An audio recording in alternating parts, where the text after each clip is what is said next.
अध्यक्ष बने हैं इस साल के अंदर आदरणीय आशा कुमारी जी। हमारे अब तो आदरणीय नरेंद्र भाई मोदी जी ने पार्लियामेंट के अंदर भी पास कर दिया आरक्षण, लेकिन पार्टी के अंदर पहले से लागू किया हुआ है, इसलिए जनरल बॉडी की जो महिला अध्यक्ष है हमारी यहाँ उपस्थित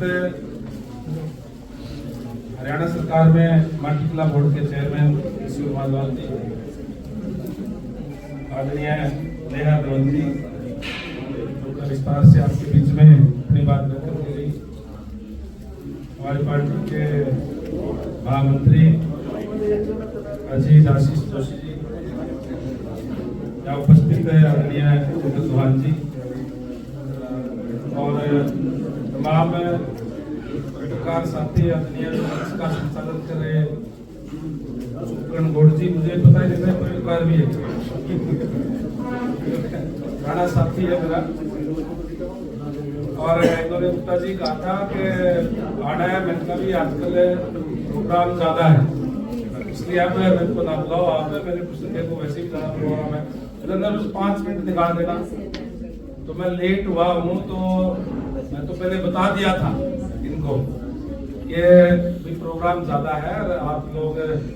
अभी कभी भी हमारे बीच में हमारे जिला के अध्यक्ष भी आर्डर निकाल देते हैं, भाई साहब यूज करना है, वो तो आधे समय मांग लेते तो हमारी एशिया रखना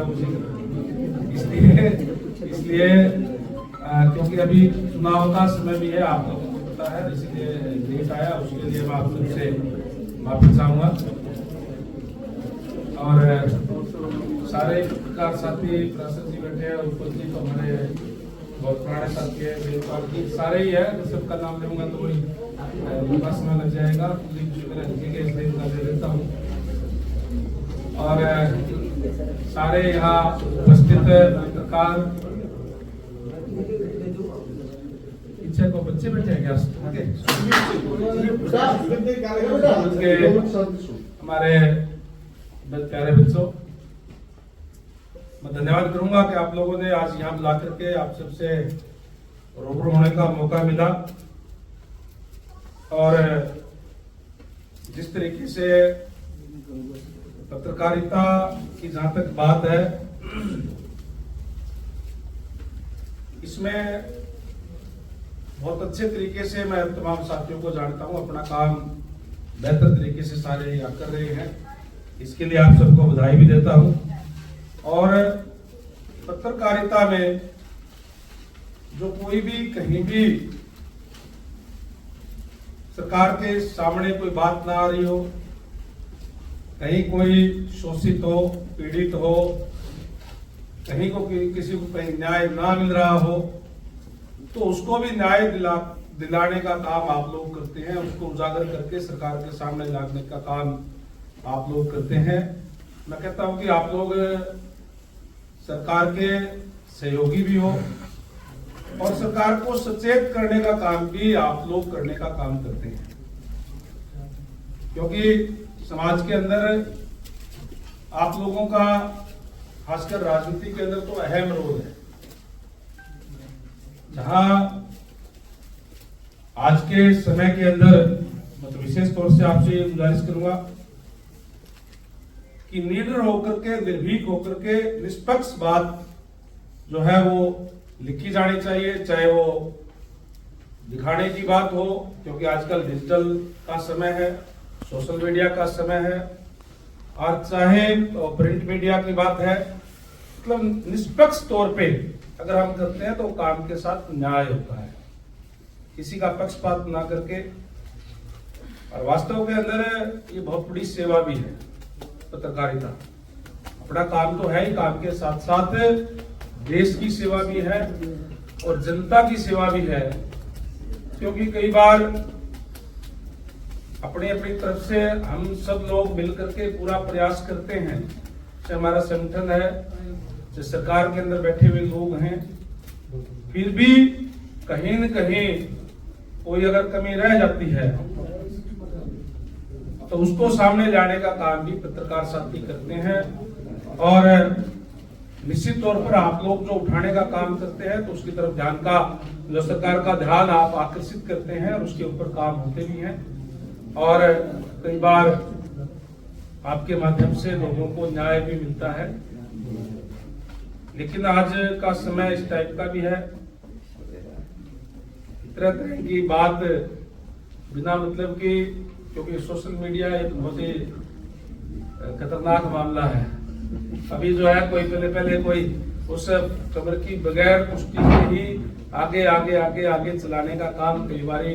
करने का काम करते हैं। उससे हमें बचना भी चाहिए। तथ्यों के आधार पे, सच्चाई के आधार पे खबर चलनी चाहिए और उसका बहुत महत्व भी है। और आज के समय में तो विशेषकर मीडिया का विशेष रूप से महत्व है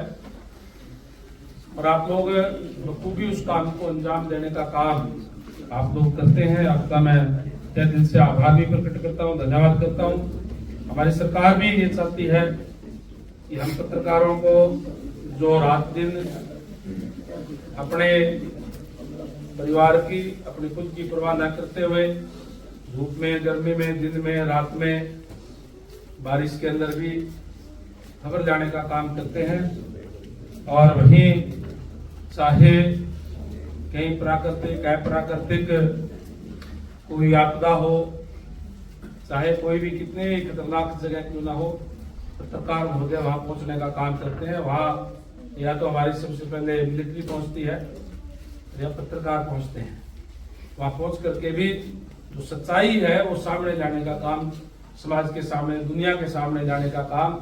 तमाम पत्रकार साथी करते हैं। इन तमाम चीजों को देखते हुए हमारी सरकार ने ये फैसला भी लिया पिछले दिनों में कि पत्रकारों की पेंशन होनी चाहिए। और जो आज आप लोगों ने मुझे ज्ञापन दिया है, इसके अंदर मैं आपको यही विश्वास दिलाता हूं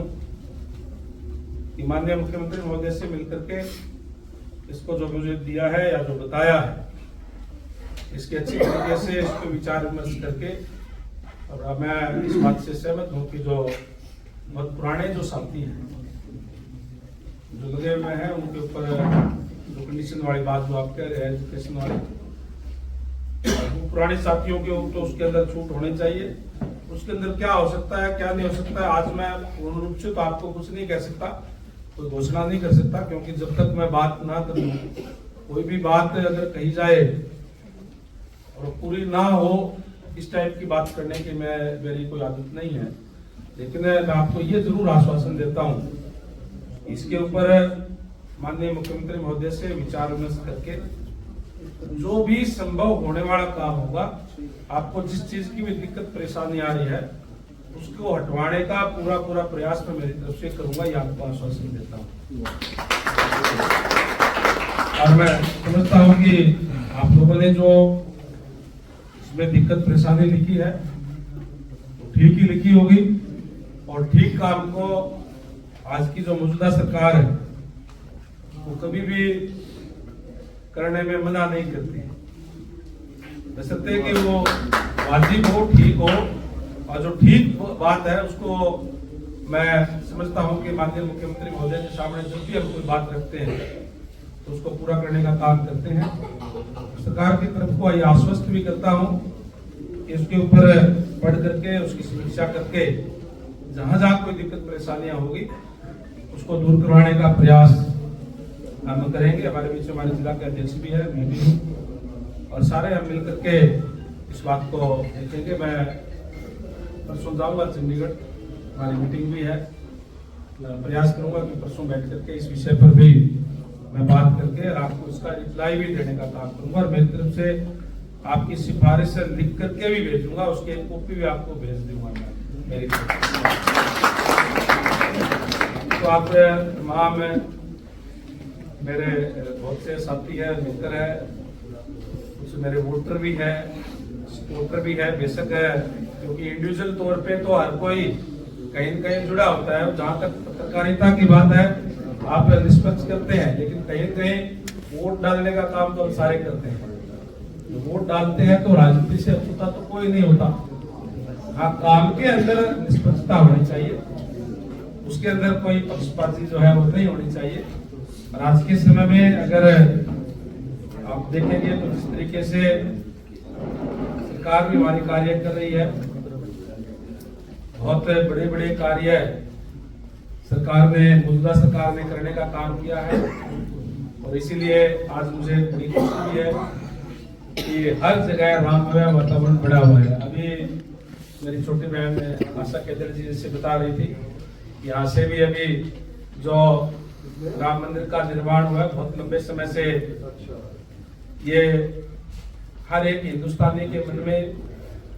एक दर्द था, पीड़ा थी, टीस थी कि जहाँ हम राम की पूजा करते हैं, राम को मानने वाले लोग हैं, और आज भी और सदियों से हमें, जब से भगवान श्री रामचंद्र जी वनवास काट करके आए, तब से उस दिन जैसे अयोध्या वासियों ने दिए जलाने का काम करके उनका स्वागत करने का काम किया था, हम हर साल उस दिन को दिवाली के रूप में मनाते हैं। हर साल रामलीलाएं होती है, लेकिन जहाँ राम का जन्म हुआ था वहां राम मंदिर नहीं बन पा रहा था। आज वो भव्य राम मंदिर बन करके भी तैयार हुआ है, और हमारे देश के यशस्वी प्रधानमंत्री नरेंद्र भाई मोदी जी की उपस्थिति के अंदर प्राण प्रतिष्ठा भी की गई, और उनके द्वारा उद्घाटन भी राम मंदिर का हुआ है। और आज क्योंकि 9 तारीख हरियाणा वासियों की थी, हमारे यहाँ से भी काफी संख्या के अंदर वहां दर्शन करके आए हैं। मैं आपके माध्यम से भी सबको बहुत बहुत बधाई देता हूं कि आज राम मंदिर बनकर के तैयार है, हम जाकर के दर्शन कर सकते हैं। और इसीलिए आज चारों तरफ जो माहौल है, जिस तरीके का, मैं आपसे भी गुजारिश करूंगा कि अपनी लेखनी से जो सच्चाई है वो अपनी लेखनी से लिखने के काम करें, अपने डिजिटल के माध्यम से दिखाने का काम भी आप लोग सारे जो है वो करने का काम करें। और जहाँ कोई हमारी कमी रही हो वो भी हमें बताने का काम करें, ताकि हम सचेत होकर के उस पर भी हम कार्य कर सकें। हम जहाँ आप लोग उजागर करने का काम करते हैं वहाँ उस पर काम करने का प्रयास भी हम अपनी तरफ से करते हैं। मैं एक बार फिर से यहाँ विशेष रूप से सुखकर्ण जी का और कुमार साहब का इनका धन्यवाद करूंगा। इन्होंने पूरा जिद करके मैंने आपको आना ही है, तो मैं लेट आया, उसके लिए माफी। और आपने यहाँ बुलाया और सबके साथ रूबरू होने का मौका दिया, इसके लिए आप सबका धन्यवाद। जहाँ तक सहयोग की बात है, मेरी ऑलरेडी बात हो चुकी थी सुखकर्ण से भी और से भी, मैंने बता दिया था कि मैं कभी अब तो मैं कर चुका। हाँ, नई ग्रांट में शुरुआत में आप लोगों से कुछ जो मैंने कहा था वो तीसरी टर्म भी तो है। हाँ, तो आपने बताया मान ली थी, मैंने वो मान ली थी, हमारी सारी बात जो है वो पहले ही होगी थी, उसमें कोई बताइए कहीं किसी तरीके की जो है वो नहीं होगी। हम एक दूसरे के पूरक भी हैं, एक दूसरे के सहयोगी भी हैं। और एक बार फिर से आपको यह आश्वासन दिलाते हुए सरकार की तरफ से जो आपने ज्ञापन दिया है उसको देने का काम भी करेंगे। इसको अच्छी तरीके से समझ करके उसमें जो जो दिक्कत परेशानियां हैं उसको दूर करवाने का प्रयास भी अपने करेंगे। आप सबका बहुत बहुत धन्यवाद। जय हिंद, जय भारत।